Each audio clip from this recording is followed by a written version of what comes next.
নমস্কার বন্ধুরা, shine and বেকে আপনাদের সবাইকে স্বাগত। আমার আজকের রেসিপি হলো নিরামিষ মোচার ঘন্ট। এর জন্য একটা মাঝারি সাইজের মোচা নিয়ে নিয়েছি। মোচার ফুলগুলো এইভাবে ছাড়িয়ে নিচ্ছি।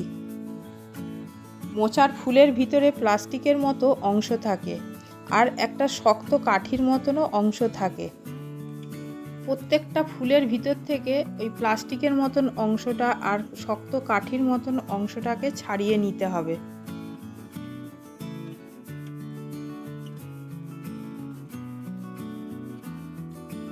নিয়ে মোচার ফুলগুলোকে খুব মিহিভাবে কাটতে হবে। যত মিহি হবে খেতে ততই ভালো লাগবে, সেই জন্যে খুব মিহি করে কেটে নিতে হবে। দেখুন আমি এইভাবে মিহি করে কেটে নিয়েছি। এবার এর মধ্যে হলুদ গুঁড়ো, লবণ আর জল মিশিয়ে দেব। দিয়ে কিছুক্ষণ এইভাবে রেখে দেব। রেখে দেওয়ার পরে এরকম হাতের সাহায্যে চটকে নেব। মোচার মধ্যে যে কষটা থাকে এইভাবে চটকে নিয়ে ওই জলটাকে ফেলে দেব।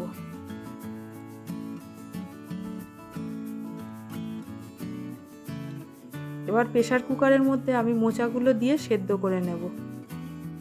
এবার এর মধ্যে কাঁচা ছোলা ভিজিয়ে রেখেছিলাম, সেই ভেজানো ছোলাটা দিয়ে দিচ্ছি। দিয়ে জল দেব আর লবণ দেব, দিয়ে সেদ্ধ করে নেব।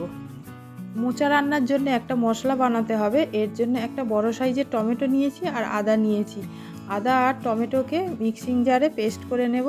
এবার কড়াতে সর্ষের তেল দিয়ে গরম করে নিয়ে এর মধ্যে একটা বড় সাইজের আলু ছোট ছোট টুকরো করে কেটে নিয়ে ভেজে নেব।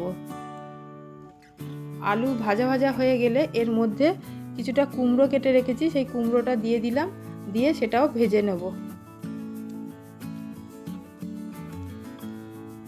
আলু আর কুমড়ো ভাজা হয়ে গেছে, এবার এটাকে তুলে নিচ্ছি।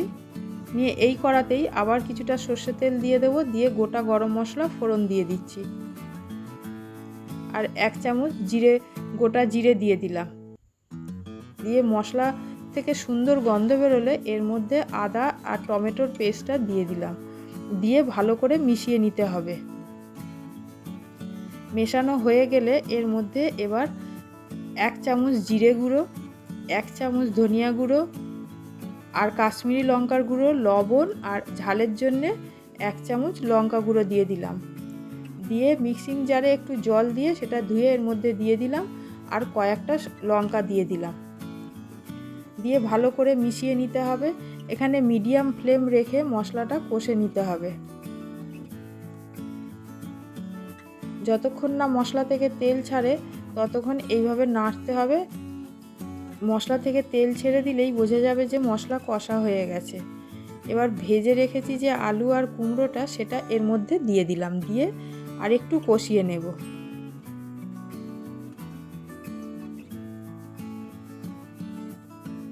কষানো হয়ে গেলে সেদ্ধ করে রাখা মোচা এবার এর মধ্যে দিয়ে দেব। দিয়ে ভালো করে মশলার সাথে মিশিয়ে নিচ্ছি। মেশানো হয়ে গেলে এর মধ্যে অল্প জল দেব। মোচাটা সেদ্ধ করা আছে কিন্তু এখানে আলু আর কুমড়ো সেদ্ধ করা নেই, সেই জন্য এখানে অল্প জল দিয়ে ঢাকা দিয়ে সেদ্ধ করে নেব। গ্যাসের ফ্লেমটা এখানে মিডিয়াম রাখবো, তাহলে সেদ্ধটা ভালো হবে।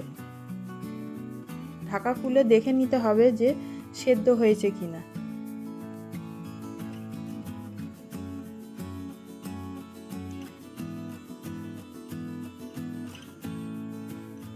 খুব ভালোভাবেই সেদ্ধ হয়ে গেছে। এবার এর সাথে এইগুলোকে একটু ঘেঁটে দিয়ে মিশিয়ে নেব। মেশানো হয়ে গেলে এর মধ্যে 1 চামচ গরম মশলা গুঁড়ো দিয়ে দিলাম আর 1 চামচ চিনি দিয়ে দিলাম। দিয়ে আবার ভালো করে মিশিয়ে নিচ্ছি।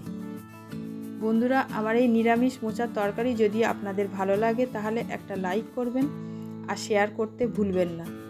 আর এইভাবে মোচার তরকারি রান্না করে খেয়ে দেখবেন কেমন হয়েছে, কমেন্ট বক্সে অবশ্যই জানাবেন। এবার 1 চামচ ঘি দিয়ে দিলাম। দিয়ে আবার ভালো করে মিশিয়ে নিতে হবে। মিশানো হয়ে গেলে এখানে গ্যাসের ফ্লেম এবার বন্ধ করে দেব। বন্ধুরা দেখুন কত সহজভাবে তৈরি হয়ে গেল মোচার তরকারি।